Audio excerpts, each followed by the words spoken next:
is his second presentation for the summit. And this afternoon, he will be focusing on teaching.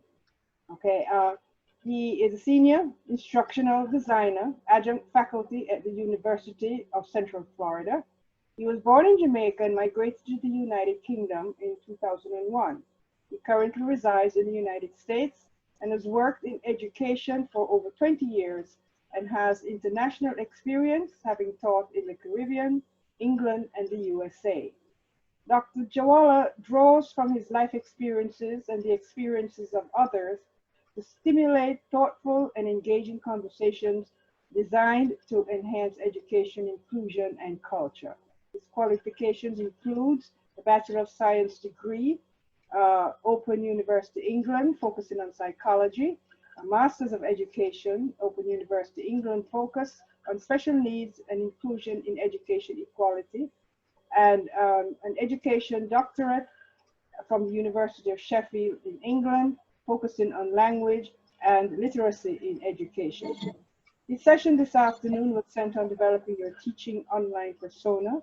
Here is Dr. Jowallah on some tricks and tools of online learning. Welcome, Dr. Jowallah.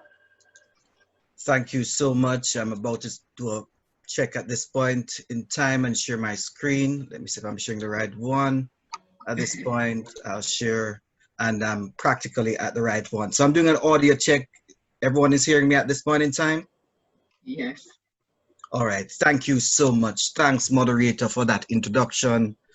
I have had a rough morning. I must say to everyone that on July the 4th, someone decided to enjoy themselves with fireworks and my building caught fire. So I've been in and out of doing the necessary paperwork and so forth. But it is with pleasure that I'm here today to really talk about something that's I'm passionate about. And before I start, I think I gave some ideas the other day regarding my background, but I just wanted to give some more for those who were not here. I think I left out an important element. For me, my journey started in Kingston. I'm a Kingstonian, but I don't know if I qualify after just spending 3 years. And then after leaving Kingston, I went to Clarendon because my aunt and her husband decided that it would be best for me to reside in a pastor's home. So for a couple of years of my life until I started working, I was living in a pastor's home. So I'm practically called the pastor's son.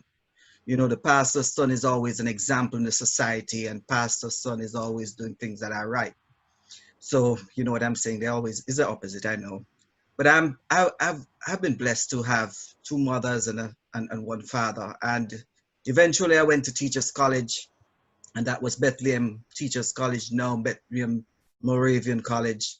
And in 2001, as indicated by the moderator, I migrated. So my life journey has taken me to a lot of places. And in 2005, I did some teaching with other universities. And before I move on, I want to really say to you, I left out the picture regarding my soup pot. I enjoy cooking soup. I think I'm one of the best when it comes on to cooking the best Saturday soup. I still do my Saturday soup regularly. Sometimes I'm the only one eating it, but it will last me for a few days. But I still enjoy the ritual of that gungo pea soup or that red pea soup. So I'm practically waiting for Saturday to come to put on another pot of soup. You see, it takes a long time. I have to brew it, settle it, season it, and all the works, all right? You can involve me in that soup sometime. Yes. So today I want to highlight a few things, and I've been hearing quite a lot regarding online. So I want us to examine some of the key elements when we look at a learning management system, because I think that's important. We are talking about a lot of tools and so forth, but it all starts within the learning management system. And I want to highlight some tricks and tips that I have personally used, and individuals have implemented them, and I've seen the reports and evaluations by students to be positive. And I'll give you a few ideas here and there. And then I want to share with you some tools that can help you with your interaction with your online classes, that is. And I want to explore maybe 2 aspects of new and emerging technologies that would practically change the landscape of education in the next decade or so, but I think it's happening now. So therefore, I want us to reflect on those objectives as I go through. I have some poll questions here. I have two, the ones in blue, that you will really be able to interact with. So I'm asking the moderator at this point in time, or the person who has done the poll, to put up the two questions regarding the scale of 1 to 10 and regarding the teaching online distinct pedagogical approach. So what I'm asking, on a scale of 1 to 10, 10 being the highest, how prepared was your institution to navigate the current COVID-19 pandemic? And the next question I really want to focus on in blue, do you believe that teaching online requires a distinct pedagogical approach or teaching methodology? And I want those responses. So I'll give you 2 or 3 minutes to complete that so we can get some data in. Start? Yeah, you can start. Thanks.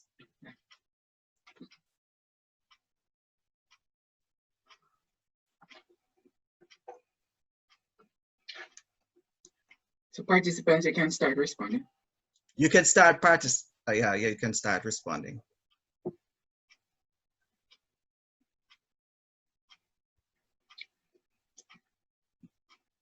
We have 6% coming in of the total participants. Thank you so much. And it's going up quickly.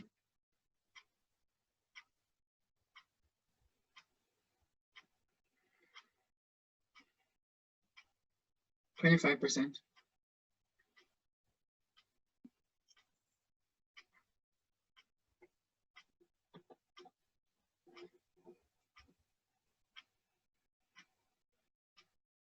35%. Thanks.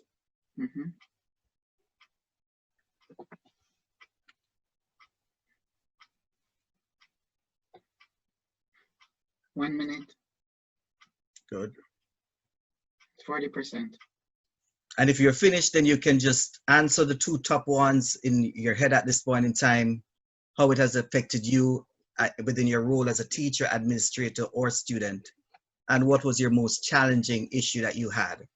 And those can be responded to as you go, because I'm just mainly concerned with those that we can get feedback from. Minute and a half. And it's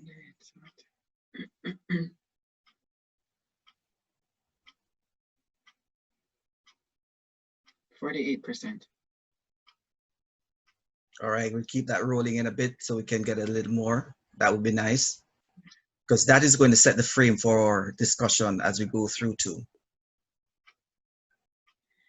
Guys, do not answer the questions in the chat if you haven't done the poll. Do the poll first so we can have the data in.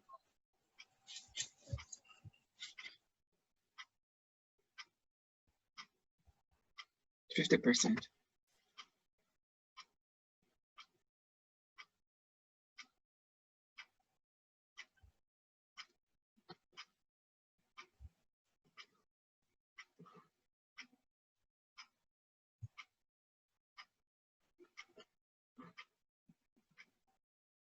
I think we can stop anytime about now. Yeah. And if I could see the results, that would be nice. First roughly 54%. Yeah. There you go. Okay, so we have 82% believing that teaching online requires a distinct pedagogical approach. And that is my current belief, because I think if you're teaching face-to-face, the same sort of way that you're going to design an online course, you really are teaching online will need to change drastically.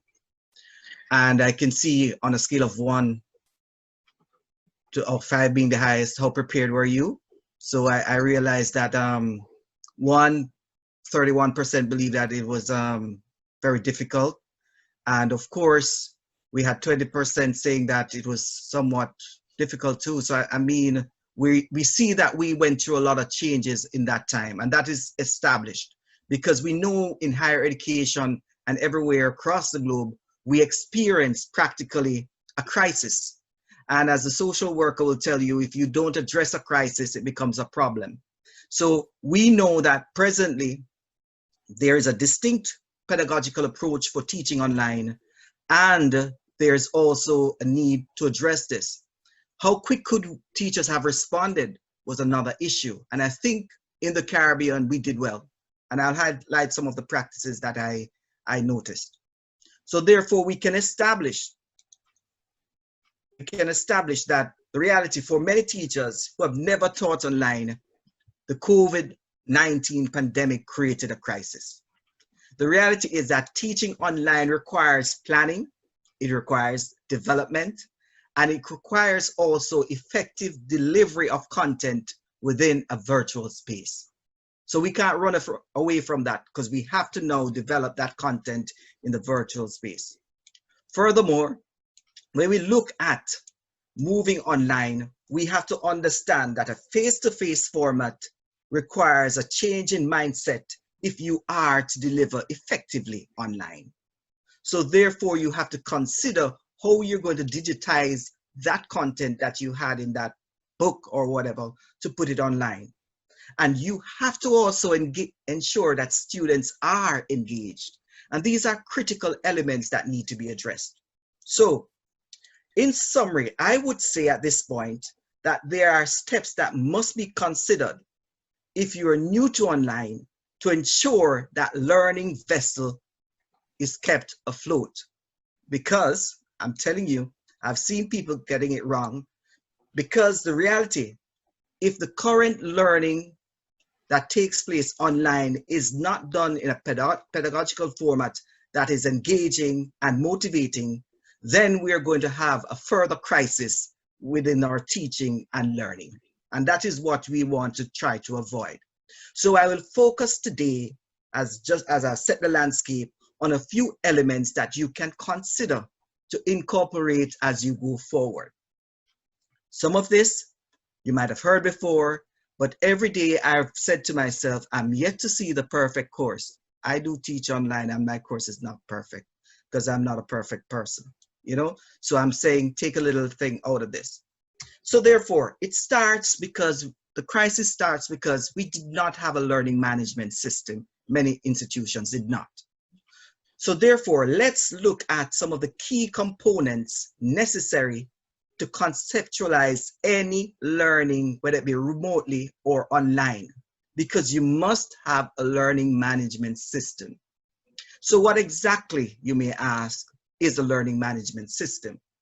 Now, a learning management system is a software application for the administration, documentation, and tracking of reports. And it's automated. And it's also used to deliver content, training programs, and so forth. And I know some of you have been using Google Classroom and so forth. A learning management system must have the rigor. And when I talk about rigor, it should be able to do a lot of things that would take the burden of from the teacher from teaching online. For example, recording, to ensure that the teacher and the students are able to have a meaningful interaction online. I have been able to use several learning management systems. I've used Moodle, I've used Blackboard, I've used Canvas, I've tried Google Classroom, but the best one, and this is not a sales pitch that I've come across, is Canvas.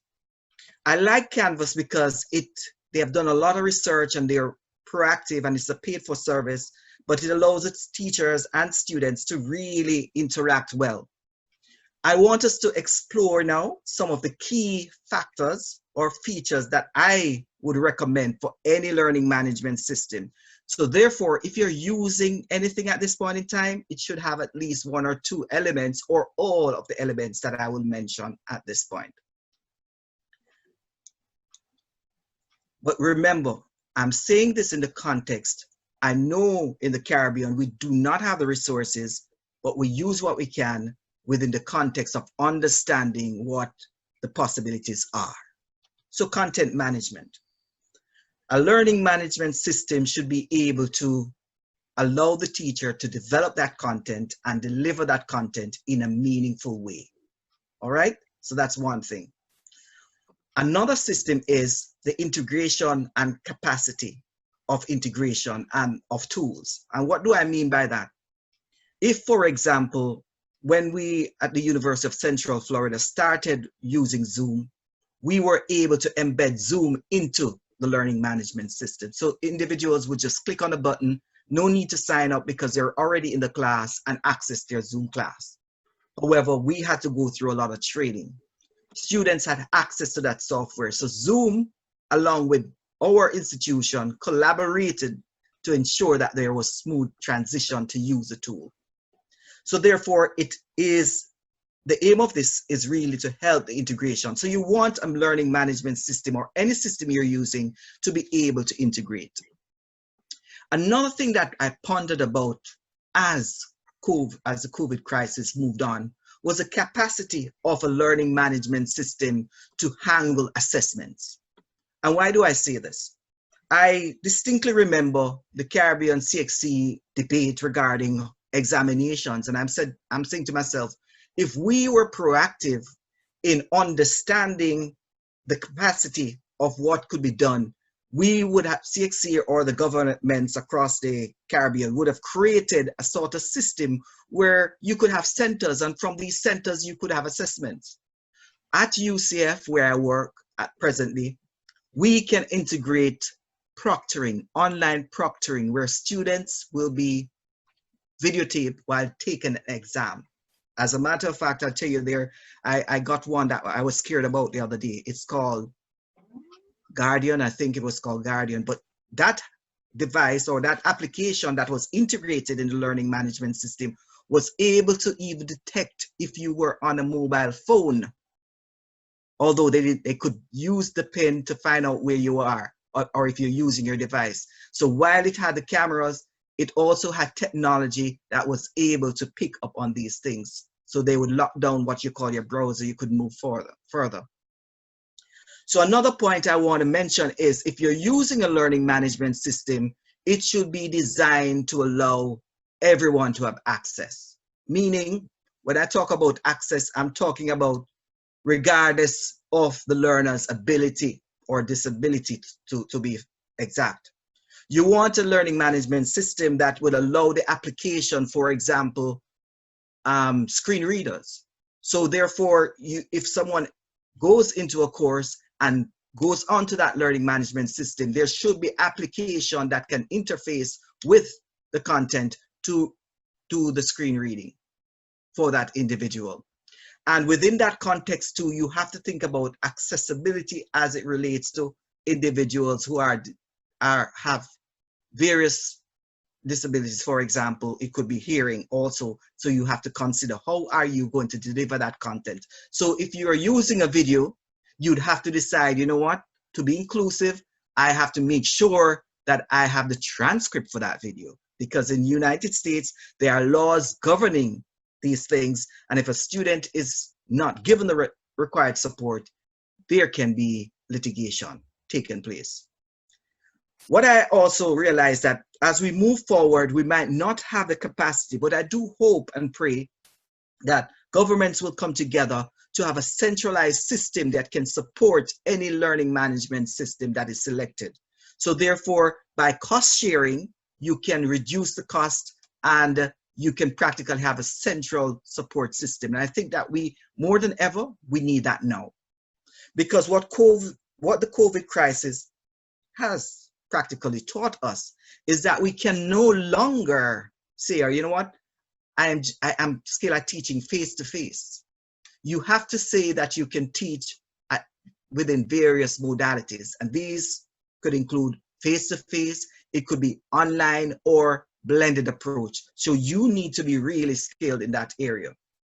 So I like a learning management system that makes my life easier, right? So, you know, for example, I can get data from that system to track students' progress in real time. It means no longer can a student say to me, the dog ate the homework, or I am having technical problems, I was unable to submit, because it's all tracked in the learning management system, which makes your life quite easy, right? Because it's data right there.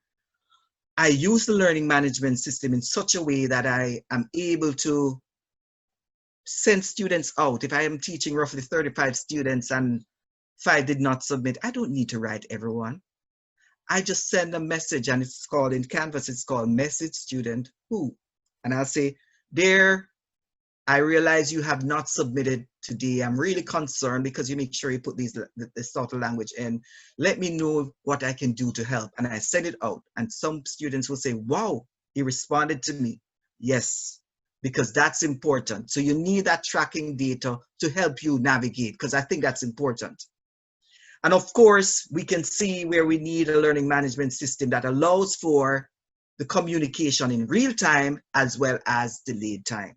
So when you're looking at what you have now and what you're doing, you can use these systems, what you have, to see if they add up or what's lacking. If it's lacking in any way, you can use another or a few other tools to ensure that you're able to track your students and track your students' work. And I'll highlight one aspect that you can use to do so. Now, when we're talking about tricks and tips for developing and sustaining a quality online program, it has to be from the teacher, online teacher, and you have to really work hard at it. It's not something that appears. For example, one of the biggest problems that I have had is, how do I represent myself online? You know, what sort of person am I online? And I've always thought about this.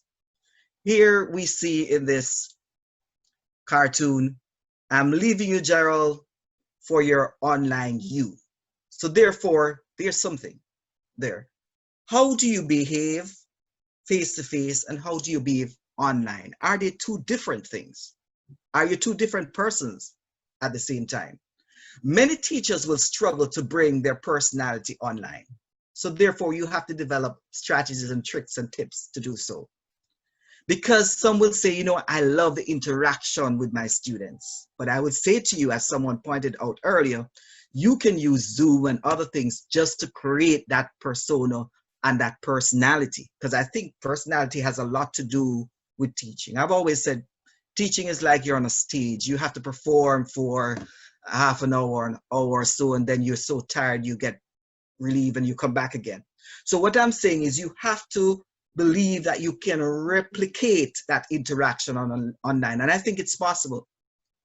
However, to develop your own personality, you have to interact with students in a meaningful way. And students know when you're sincere, because practically you're there documenting yourself online. It cannot go anywhere else. For example, I would say, for example, September, many of you will start, and if your school is online or using a blended approach, I would say for your online course, you might want to consider sending a letter prior to students coming into your course or your classroom and just welcoming them. It builds what is called swift trust. It means that there's some level of communication taking place there. So you need to build a rapport with your students. And I think that's one way you can do that. Personally, I recommend a welcome message because I think that is important.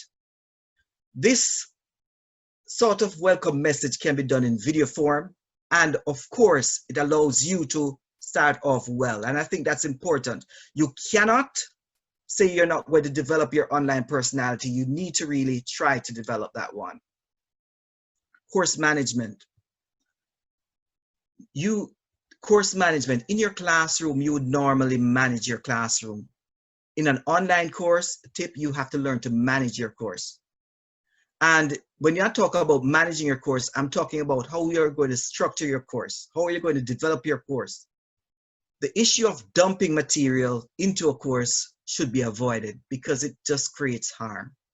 So I would suggest that you sequence activities, and I'm going to show you how I've sequenced my course, and structure the course in such a way that students can navigate through it. Because I think it's important to structure it in a way that students know what they'll be doing that week, when the assignment is due, and a structure is important.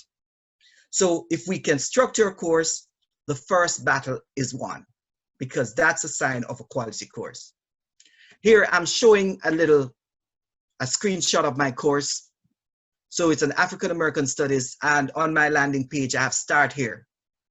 Any student that steps into this course will see that they need to read what is expected, read regarding how the grading will take place. There's a syllabus, so in your context, you'll have the same. And then weekly content. So it gives them an idea where everything is. And of course, technical support if needed, and assessment. So they know exactly, if they want to look at the weekly content, they could go in and they will see the weekly content laid out in such a way. And every week I've been consistent in how I've placed the material. They know exactly where my introduction is.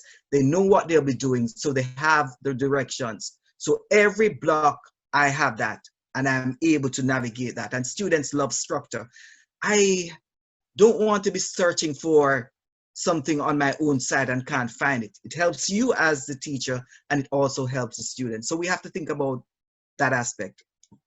I'm not going to touch course alignment because you're all teachers here. You know that you have to align your course. Just as you aligned it in your classroom, you need to align it online. And that's a tip, because if you don't, then it creates mayhem and it's not flowing right. So you have to consider that. So activities should be linked accordingly. I won't go further because I know you're all teachers here. Online presence. Online presence and online persona, they're connected. But I must say, I have realized the practice that, you know, there are some teachers that will set up the activities, you know, have everything going and never check in on students from time to time. While I'm saying this, I'm also saying that you need to have students understanding that you're not available 24/7. They can't just pick up their phone and call you. They can't just send you an email and you respond to them, because it's going to be unrealistic. You know, I do teach in the Caribbean, and sometimes students will email me during my work hours and expect me to respond to them during my work hours. Now, my main work hours, I can't be responding to the side job activity. You see what I'm saying? So sometimes I avoid that, but you need to set your expectations. Don't forget the set it and forget it approach, where you set up a course and leave it and don't come back for 2 weeks, because I've seen people doing that. Should be avoided, because students will know when you're not there. So I would say, I'm not going to go further in the online presence because it has to do with cognitive presence, social presence, and so forth. That would take another workshop, but I am prepared to do one eventually. The use of technology. We see where everyone is using technology, but I've always said, you know, technology is cool. It's cool to use. It's nice to have gadgets. It's nice to do everything. But the use of technology should be based on what the benefit is for the teacher and the student and how it will enhance learning. So don't just dump any sort of technology in your course, because I've seen where, for example, have you ever seen a interactive whiteboard projector selling for $50? Well, in the United States, I saw one selling for $50 because the county had bought these equipment and realized they had no use for them after a time. So you have to think purposefully about how you integrate technology. I want to talk about accessibility, because I think as you design, you should be thinking about universal design. And universal design is actually thinking about teaching and learning that will help students have an equal opportunity for success. It removes the barriers. And I think I touched on that earlier when I talked about someone who has a learning, has a disability regarding reading or their ability to hear. So I won't touch on that further because we have touched on that. But we have to think about being proactive. And I want to share an example. A couple of years ago, I was teaching at UCF, one of my courses, and I had a student who was totally blind. And I got a message that I needed to update things. And I said, how am I going to update my course? Because everything I had to do should be accessible by the screen reader. And a screen reader will read from the screen. That's just basically it. So to say, if you have a scanned copy of a document, your screen reader doesn't know it can be read, because it's assuming practically it is a picture rather than text. I had to really go proactively and change practically every reading in that course because of the need to enable that student to have access. So what I'm saying, we should be proactive, and rather than scan documents, we should have read PDF documents in it. And there are software out there that can practically change a book, a page from a book into practically text, into a word text. But you remember also the copyright aspect of that too. And of course, inclusion. I could not even say anything without remembering the concept of inclusion, because at the end of the day, you want to make sure that your course is written in such a way that it is inclusive. For example, if you have a population that has a diverse set of individuals, maybe a Rastafarian or so forth, you need to ensure that the content created is not discriminatory in any sense. And I think that's important for us to look at, see how we can do that. But again, the issue of inclusion would have to be addressed in a broader sense, because I'm just telling you things at this point that you need to consider as you navigate. And of course, you can't do it without parents. This drastic change that has taken place is not isolated from the parents that are presently at home with some of these students that you are having. So if September you go to a blended model, or whatever model you go to, or if you go to full online, you have to consider parental involvement. After all, they are the ones who will have to buy the data or pay for the internet. And what I realized, that parents too are going through the crisis. They have never ever stepped into an online course. So therefore their children are doing it. And now the children are more savvy than they are, because you know they are born in the technology. And it has to do with a lot of support for parents. So you need to encourage them. Recently, I'll share this with you. Recently, I heard of one parent who found out that her child was missing 210 assignments in the learning management system or in the course. 210. And I've happened to be in a position where I have to consistently check to see what's happening. 210 is quite a lot to track. I couldn't track that. But what I'm saying is, this student was going through also crisis. Very good student, love face-to-face, come online, it seems like it's not really a class. So how do we as teachers empower parents to be involved? So I think those are going to be important elements. So we have to find strategies to engage both the parents to be involved, and let them also sign some contracts because they need to be involved. And I think if you think about strategies, I could share some with you, because I think parental involvement, especially in the sense of online learning in the context of secondary and primary education, is going to be important if we are to succeed with online learning. Now, I want to take another segment of this presentation to look at a few tools that we might want to incorporate. Most of them that I'll introduce at this point you'll be able to use them online, and some of them are free.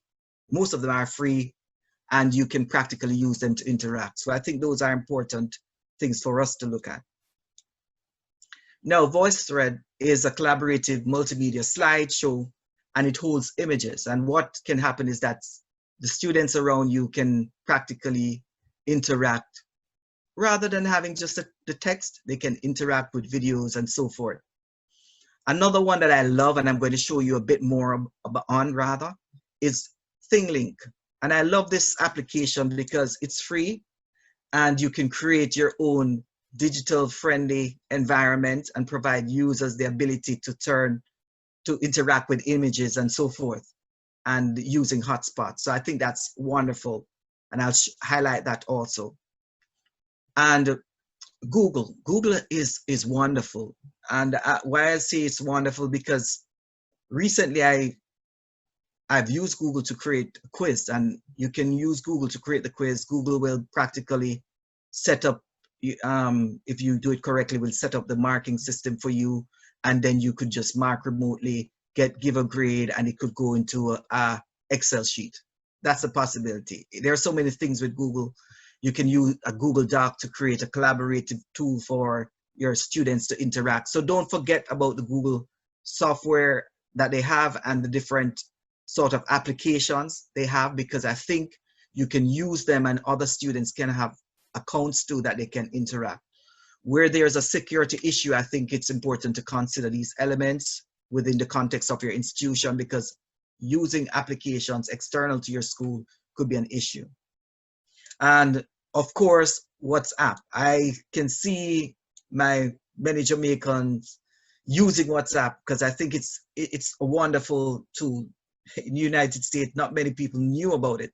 But as a person wanting to communicate, I realized that you can do so much. And I know you have been using it down there, and I would say consistently, to use it well within the framework of its capacity. Don't try to let WhatsApp do what it can't do, because that's important. It's very limited.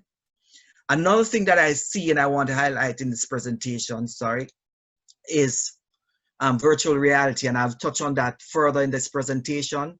But let me also give you an idea regarding Flipgrid. It's a social learning platform that allows educators to ask a question. So as a teacher, you can ask a question, then students will respond using a video. So all these things can be used to create that interaction necessary and complement other things that you're doing. I've not put, for example, YouTube, Khan Academy and so forth, because I know you know about those already. So I think these are some elements that I have used that I would recommend you using in the future if you think you want to enhance interaction in your class. Now, example of ThinkLink. Here I have a map of Jamaica. I won't risk clicking on this hyperlink, but I want to explain what's happening here. This is a flat picture. It's a map of Jamaica.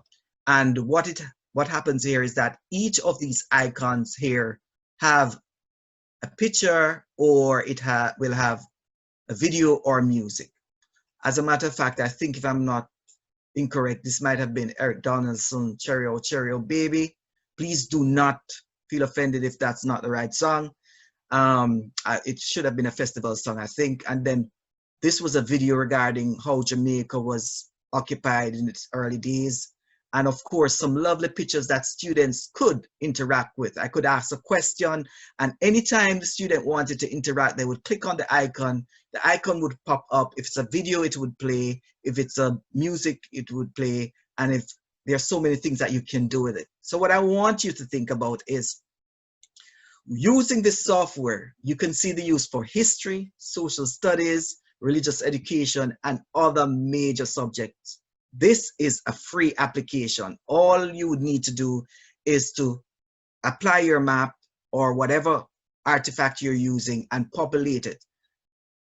In addition, ThinkLink also offers additional resources that you can also share with your class. For example, if you're history, you can find so many other things.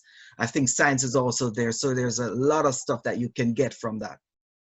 And I want to show you another one. And this is also from ThinkLink. And within this context, I want to show you, this is actually a 360 video, not video, but flat picture rather. And if I were able to move the screen around, you'd see the image circulating. I could move my head and you could, if I were in a headset, or I could move it along the screen and you could see 360 image of that room. Each of the icon, again, if you click on it, will take you to an interactive media. I created this image by using this 360 camera, roughly cost 200 US, and then was able to upload in ThinkLink and edit it by putting the icons necessary. This is actually being used for the School of Nursing at UCF, but just think about it. You could use it for in agricultural science. You could use it in maybe a chemistry lab to show the safety areas. So many things that you could do with it, because it would be actually your own that you practically have developed over time. So you could use other pictures too, because I think Google has that ability, and you could develop. So I think there are main elements that you could use. Remember, ThinkLink is free of cost, and I have been using it for over several years. Now, the final segment of my presentation today is, we have looked at what has happened, the crisis. We have looked at a few software that we can think about for enhancing engagement. And I want to look at things that we know are coming at us and how can we prepare ourselves for it. Because I think with emerging technologies, we have to be prepared. I think we have been somewhat slow, but we have to kind of step up the pace at some point. And one of the first things that I always wonder is the use of artificial intelligence, because what's happening in our globe today is that we're driven by the use of artificial intelligence, AI. And it will change the educational landscape. So if you're using your phone, you do not understand what's happening, but Facebook is collecting data using algorithms. And algorithms are really logical mathematical functions, rules, and other processes that can practically allow other processes to take place. So therefore, if you use an algorithm, it is possible with an artificial intelligence, it's possible that further down the line that algorithms can be developed and create AI intelligent systems that can help learning. And I think that is where we're going. So we're going to see artificial intelligence leading the way, predicting how students will learn. And of course, you know that there's also predictive analytics taking place at this point in time. So it's going to transform how we do things. Everything that is happening now is driven by artificial intelligence based on even what's happening with COVID, a lot of data taking place in real time, and that sort of effect that's going by algorithms. But this is the part that I have been doing some research on, and this is a new form of technology, and from roughly 2016, billions of dollars have been invested in extended reality. As you can see me here at this point in time, and that was roughly 4 years ago, I was engaged in an extended reality adventure, and I must say it was good, but things have gotten much better now. What do I mean by extended reality? An extended reality just encompasses all the realities as they speak. You have the virtual reality where you practically put on a headset and the environment is shut out. The real world is shut out. So therefore you have on the headset, like for example, I put this headset on and I'm in it, but I'm not seeing anything else around me. Then I have what is called the AR, that's augmented reality, where the digital content is placed on top of the real world. So you have digital content and something else is being superimposed in your environment. And of course, the last one is going to be mixed reality. And mixed reality has to do with the ability of combining users to interact with the digital objects in the real world as they observe. So it's a lot of things taking place there. But we're mainly in the framework now, based on my experience in Jamaica, at the virtual reality aspect. And you might say, why is he talking about it? Because everyone has a smartphone in Jamaica. And let me tell you, I hear they have a lot of iPhones and that sort of thing. And that's a starting point. All you need, again, to empower that phone is a Google Cardboard, and that can cost roughly, maybe I would say in Jamaican terms, $500, $600 if you get it on the cheap. So I think it's important. So I want to take a little time to talk about the headsets, because let me just demonstrate. I have here, if you can see, a headset. I would put my phone inside, and you know that I would cover it, and then I put it on, and then I would engage in that one. Google has created cardboards that you can buy it and so forth. But over time, things have changed. And I think a starting point for any country, for example, Jamaica, would be cardboard and a mobile device using ThinkLink and all those things that you can think of. The second one I have in my hand is really on a more expensive one. And this is called the Oculus Quest. And it's really can do practically everything that you can think of in augmented reality, virtual reality, and so forth. But it's like wearing a phone on your head and still having to control, you know, so practically you can put this on and you can interact in your environment. And this is roughly, maybe, let me just turn it around. Roughly. If you want to make your camera big, we stop sharing a little bit and you show them off. Okay, let me see. Okay, should I stop sharing, you said? Stop sharing, yeah. You can go back to the current slide. All right, I can go. Are you seeing now? Are you able to see now? No, hold on 1 second. Okay. There you go. All right, so I'm not seeing, so I'm hopefully I can see. Yeah, we All can right. see. Yeah, so this will be a Oculus Quest, and you can see it has practically sensors. So practically, if you're using any space and you come too close, it will give you a warning because it has a tracking device. And these are practically the handsets that you use. So it's practically very smart, a very smart machine. So I would say that that is roughly maybe $230 US. But as I said earlier, you can practically, let me share again. I'm back to sharing now. You can practically have these devices, but the starting point for me would be a Google Cardboard. So there are many ways that you can go forward, but I think it's important to understand that the future is being painted by these developments. So XR is going to lead a way. Just imagine a few years' time, you're going to have the eyewear and so forth, put on a glasses, and you're going to be moving around and having that data fed.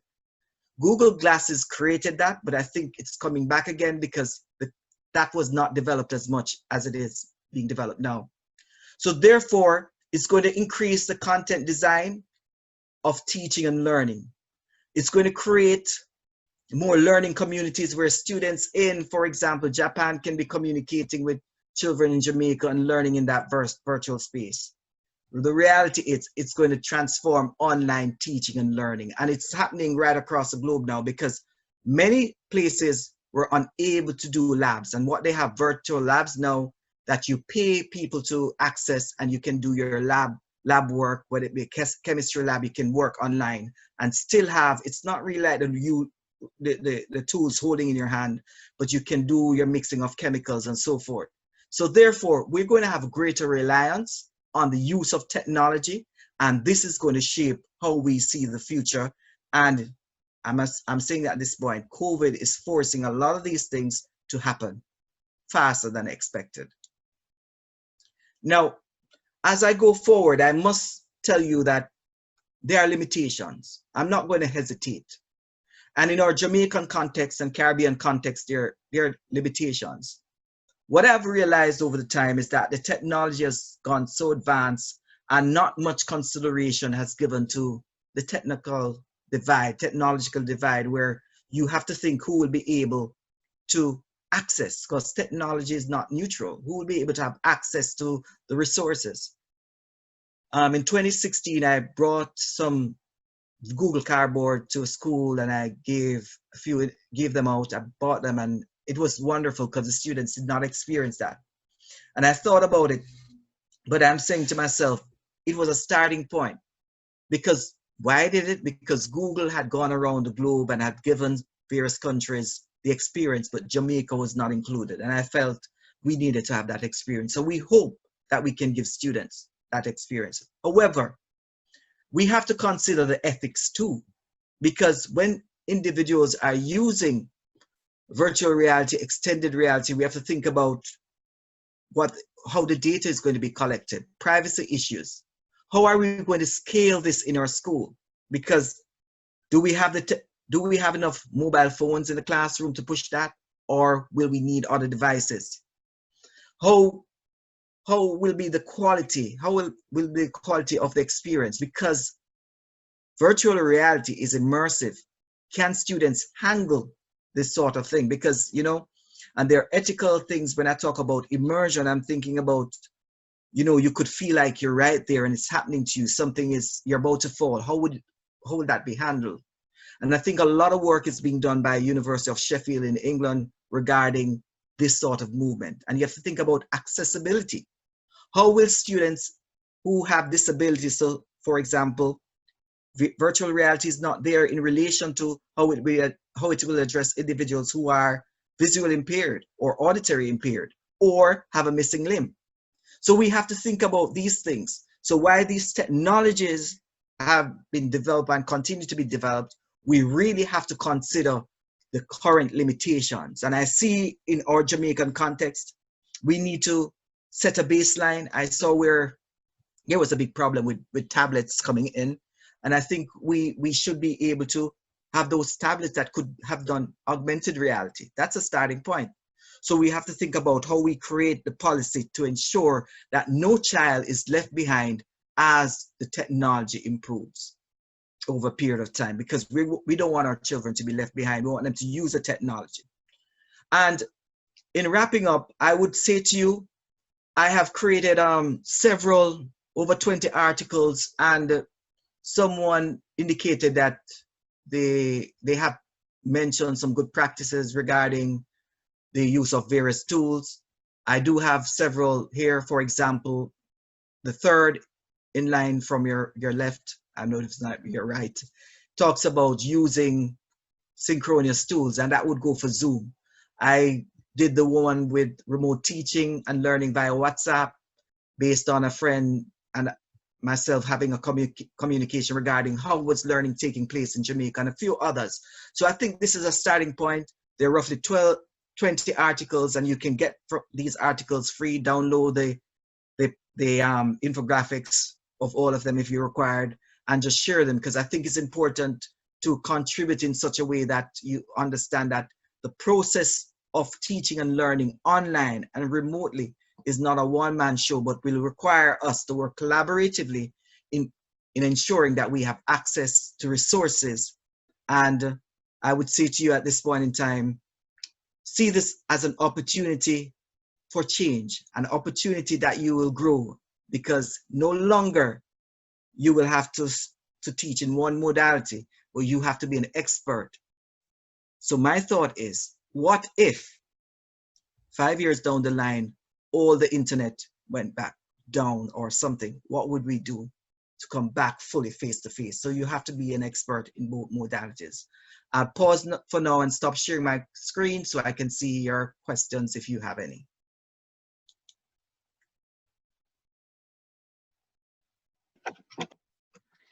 All right, thank you, Dr. Jowallah. It's been very, very good. The comments are wonderful, and we do have some questions. So we're gonna get into that section now. I want to start off though by asking about learning disability and students with disability. Excuse me, Dr. Dice, we're Yes. not able to hear you. Dr. Dice, we're not able to hear you. You're unmuted, but the volume is non-existent. Thank you. Can you hear me now? I think probably it's better. Okay. So I was saying, Leslie Ann, Dr. Dice, I'm sorry, we still cannot hear you. Leslie Ann, perhaps you can assist with the questions. There were two shared in the group. I don't know. I'm hearing. I don't know what's happening, but I'm hearing. Others are hearing me. I'm hearing him as well. So I'm. Okay, so maybe shouldn't need to check. Yeah, so let me go on. Yeah, people are saying that they're hearing very well. Okay, so let me go on with the learning disability and students with disability. How are these programs helpful to them? It all depends on how you design, because I think that's important. So when you're designing, you have to think about universal design. So if, for example, ThinkLink is something that you could use for someone who is hearing impaired, but for someone visual, that's going to be different. So I think within the context of any design, I have learned one thing. Sometimes it's difficult to change everything, so you have to differentiate. And when I talk about differentiation, I'm talking about differentiation based on activity to meet the objective. So rather than looking at, all right, you have to engage in ThinkLink, you maybe do an audio version where you give a description regarding what you want that student to acquire. Because I think it's so important to ensure that you're able to differentiate rather than saying, all right, you know what, I'm going to get rid of that activity, rather than having that activity and differentiating for someone who has a learning disability. And I think that's important to understand that differentiation is an aspect or a strategy for teachers to tap into. Okay, all right, good one, that one. Canvas, is that recommended for elementary level? I think globally, Canvas has taken on the world. my daughter. And by extension, just go into the features of Canvas too. The features of Canvas is it's user friendly. As a matter of fact, you can develop your pages, and what I mean by develop your pages, I can have a page that I'm typing in, and if I wanted to embed a video or place a video, I could put a video. If I wanted to add questions, I could add questions, and then I would say, you know what, I want to test the learning, so I'm going to develop an online discussion, so I could see their interaction. So if I wanted to give them a little quiz, I could give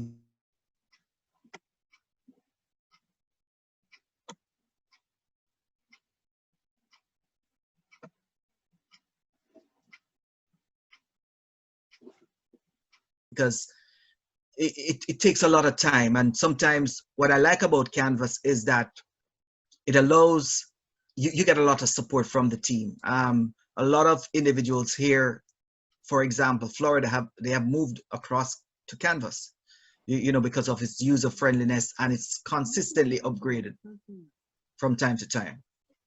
Okay. Okay. All right. Thank you, Dr. Jowallah. The other one is if we're not having if you're having internet issues in Jamaica, because you know it's widespread internet issues, and yeah, what are some of the tools that you can use mostly offline? I would say sometimes if you can use tools offline, I mean, Google allows you to even download your Google Drive onto your desktop and do your edit. So I would say that, and then upload when it's ready. So I think that's a way forward. I think many times if students have the Excel preference that they can use Excel site to do some work, then they can upload. So I think it's important to have that sort of framework where you tell students, you know what, this is the page that you're working from. Once you have access to the internet, download the main page with my activity, my objectives, and what you need to do so you can work offline if necessary. And once you're back online, you upload. So I think we have to really tell teachers and others and students to plan proactively to be aware of that power outage, as well as the not being able to access internet. So I think we in the Caribbean have to be flexible, but I'm going to say this because I think it's important. I've been thinking about it.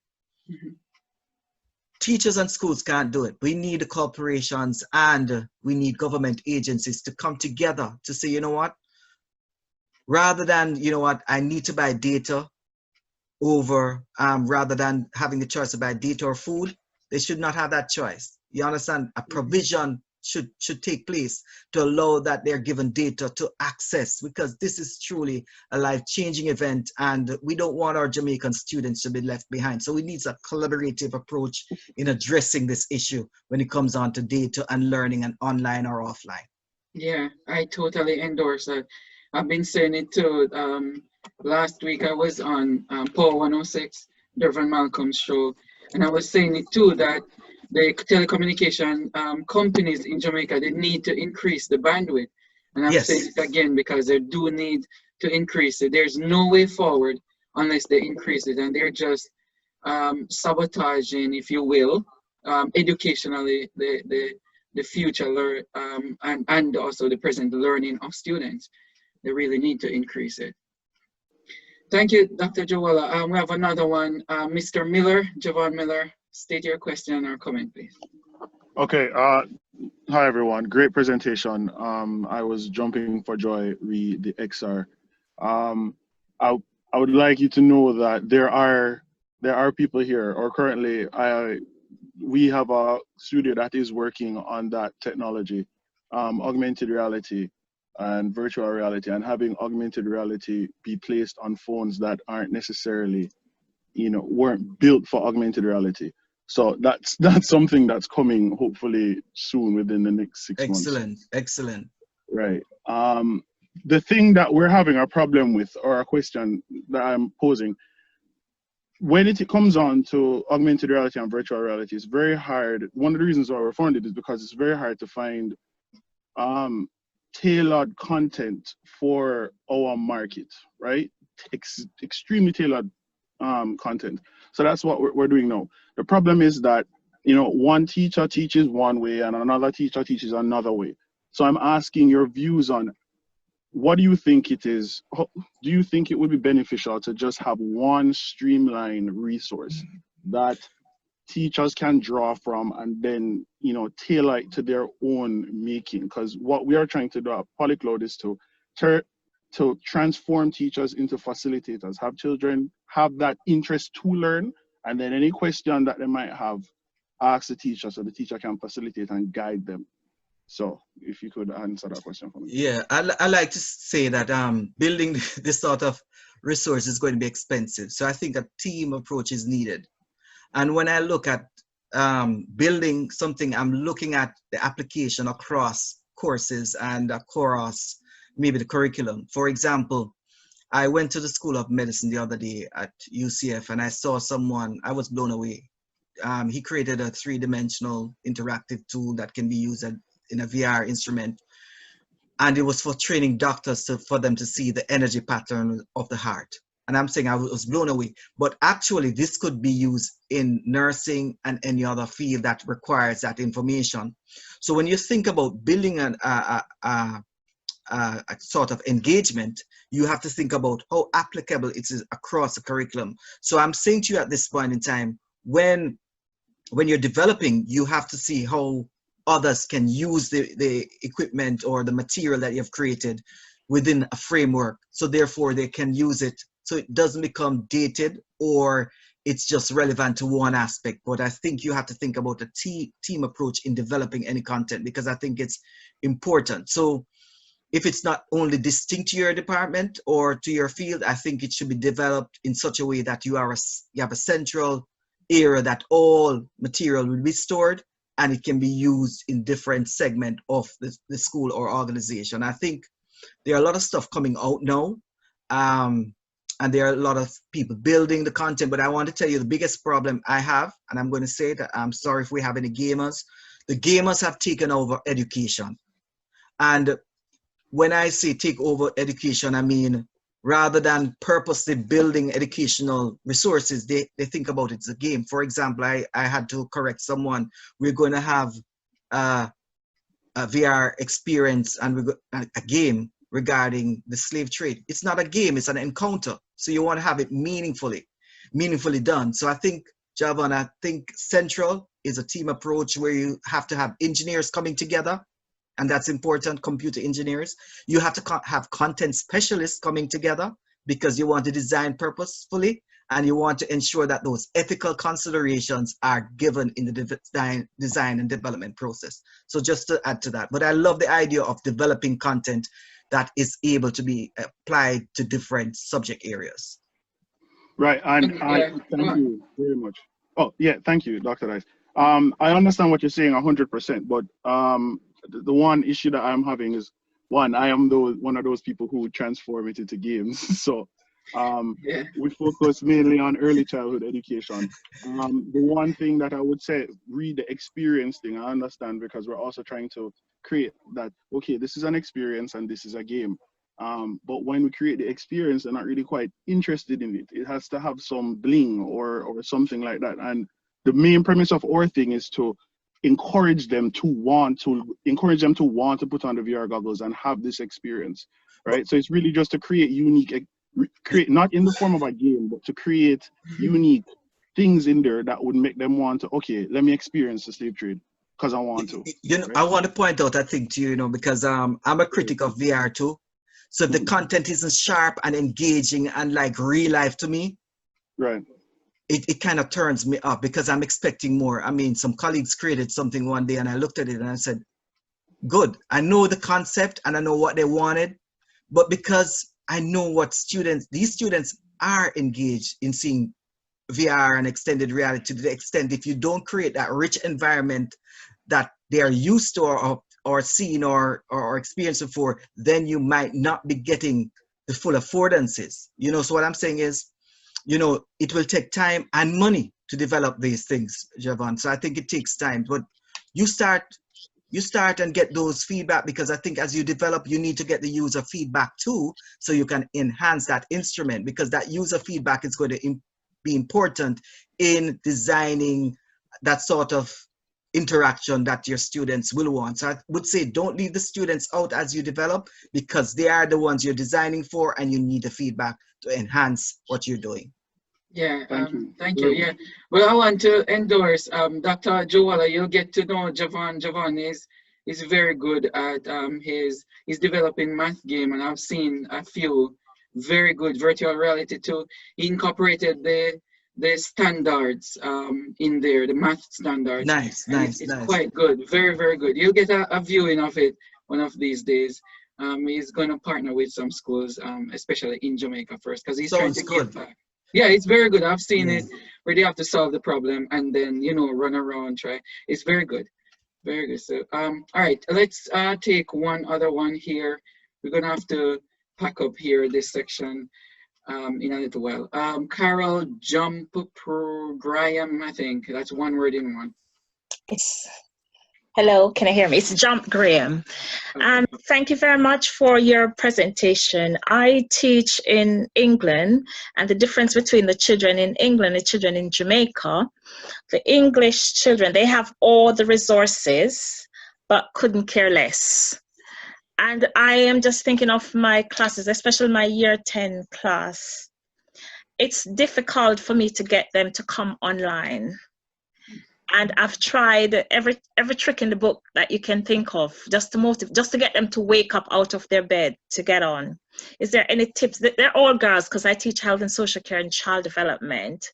Is there any tips you could give me that I could think of to motivate them just to get out of bed to come online? You know, that's one of the toughest questions you have asked for. And I'm thinking about the crisis that these children are in, because I think they didn't expect to be online. And I gave you the example of the 210 outstanding piece of work. And I look at it and I'm saying to myself, it's happening in England. So I would say to you at this point in time, one of the biggest thing you can do now is to get parents involved. And I think you have to be very careful how you get parents involved.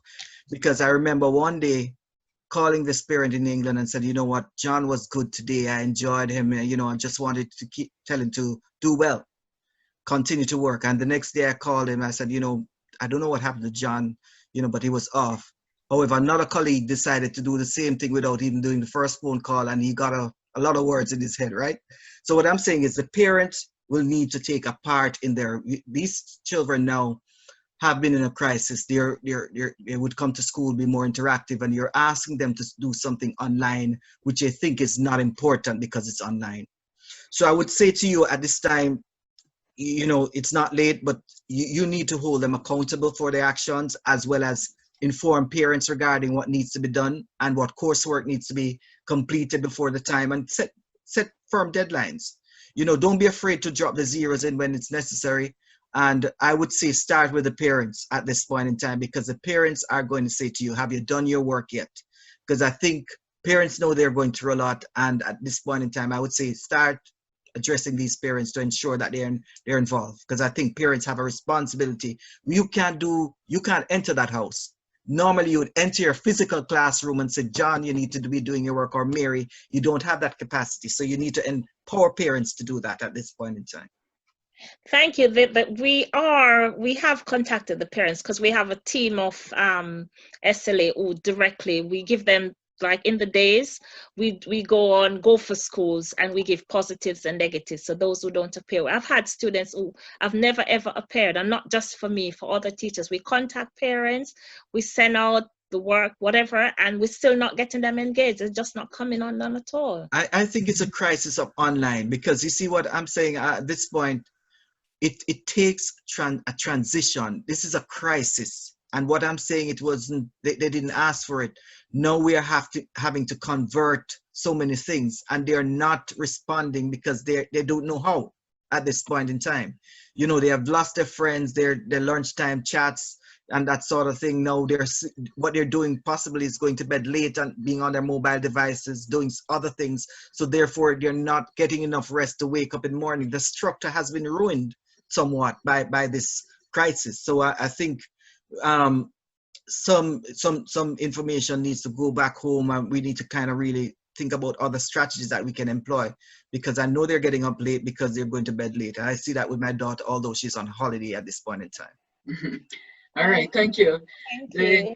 Yes, the other thing too is what I give talks on sometimes is school and the community involvement. We talk about bridging the gap between the parents and the school.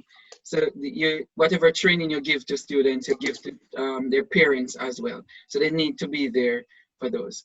So just to add to Dr. Jowallah as well. Okay, so we're pressed on time here for the next one. Dr. Jowallah, can't thank you enough, and you're part of our team. We'll reach out with follow-up trainings and professional development sessions, if you will, in the near future. Okay, this is not a one-off thing. We're going to continue with everything, the discussion and the training, especially hands-on stuff that our educators can use. So thank you very much, Dr. Jowallah, once again, second in 1 week to what do we owe this to?